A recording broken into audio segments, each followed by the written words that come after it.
During the night of December 2nd, 1985, a handful of witnesses from varying states, countries, and provinces would report a celestial event undocumented by most astrologists at the time, including those of the IAU, International Astronomy Union.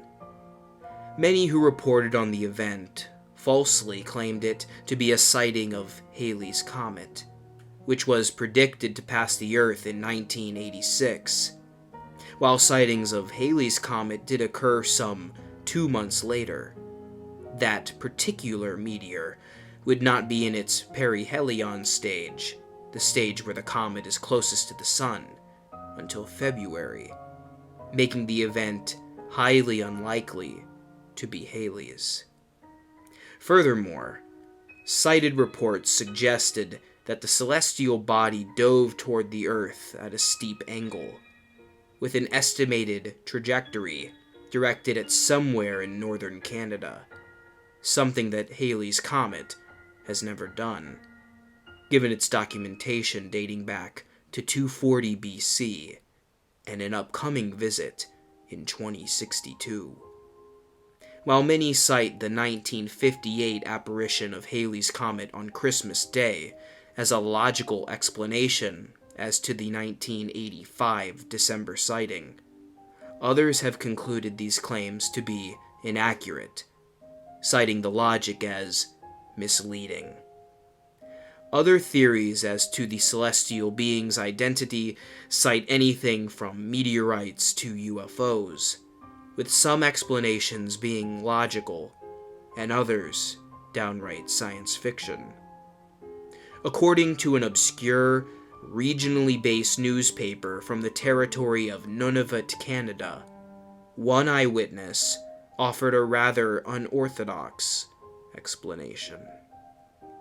Upon entering a clearing in the middle of the boreal forest in North Canada, 58-year-old Nunavut resident and local hunter Arthur Christie noticed a crater in the earth, which he claimed was created by the formerly overhead celestial object, which he assumed to be Halley's Comet.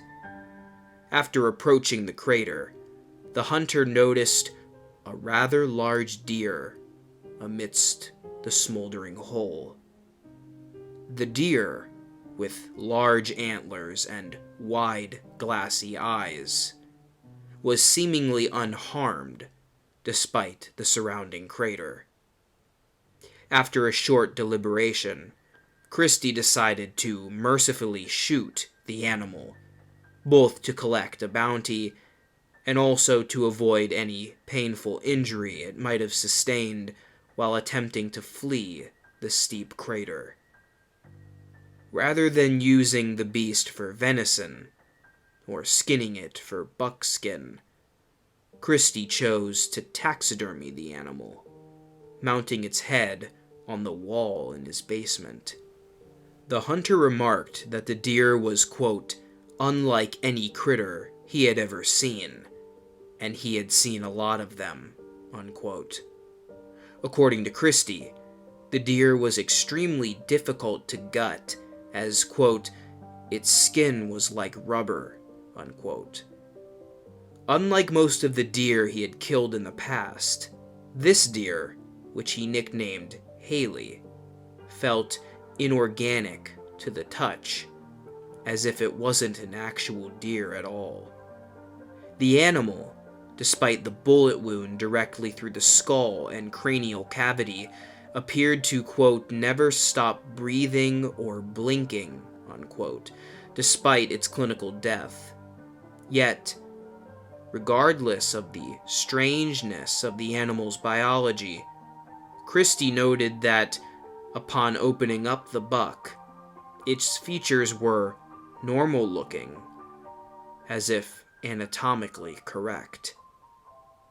2 hours after mounting the animal's head on the wall in his basement, Christie reported a low, whirring sound emitting from the static head. The sound, which perpetually lasted for weeks, according to Christie, sounded like a high-pitched microwave. Despite routinely checking the head, Christie never found a source of the sound, resorting to constantly shutting the basement door in order to sleep, both to dampen the sound and to close off the still blinking head, which he claimed was watching him. Many rumors began circulating regarding the strange phenomenon as word around the Nunavut area and the greater parts of northern Canada took credence. In the face of all the attention the mysterious head was garnering, Christie refused to publicly show off the deer, being the private and isolated man that he was. Many assume that, due to his media resistance, Christie was likely a fraud. However, the hunter offered a different explanation. "It might be a satellite," unquote, Christie claimed. "It's been watching us, I think, and I don't want it to hurt anybody." Christie reportedly locked the basement to his home in Iqaluit. When asked about where the supposed deer-shaped satellite originated, Christie shrugged. "I think someone or something smarter than us made Halley. Why? Hell, I wish I knew," unquote.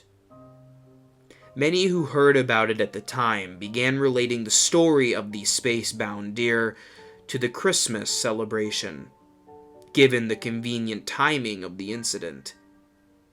Using the 1823 book, The Night Before Christmas, as a source of inspiration, the rather off-color comparison sparked the nickname Comet to be exchanged for Halley, alluding to a name given to one of Santa's legendary reindeer. Though the interest in Comet only grew in the small town of Iqaluit and the greater Nunavut area, the story would take one final, sharp, and unexpected turn. Arthur Christie was reported missing on December 25th, 1985. The local Iqaluit police commented that foul play was an unlikely possibility, as there was no evidence of a break-in. No theft was reported from Christie's residence, except for the disappearance of the comet head, which was never discovered. Some claim that Christie fled with the taxidermized animal, fearful to be discovered as a scam artist. Others believe Christie was abducted, having been targeted by Comet's creators. Who or what might have taken Christie remains a mystery to this day, as Arthur Christie was never seen again. Moreover, many who believe in the more fantastical theories surrounding the celestial deer, such as its ties to the legend of Santa Claus, believe Comet was not the only one in existence.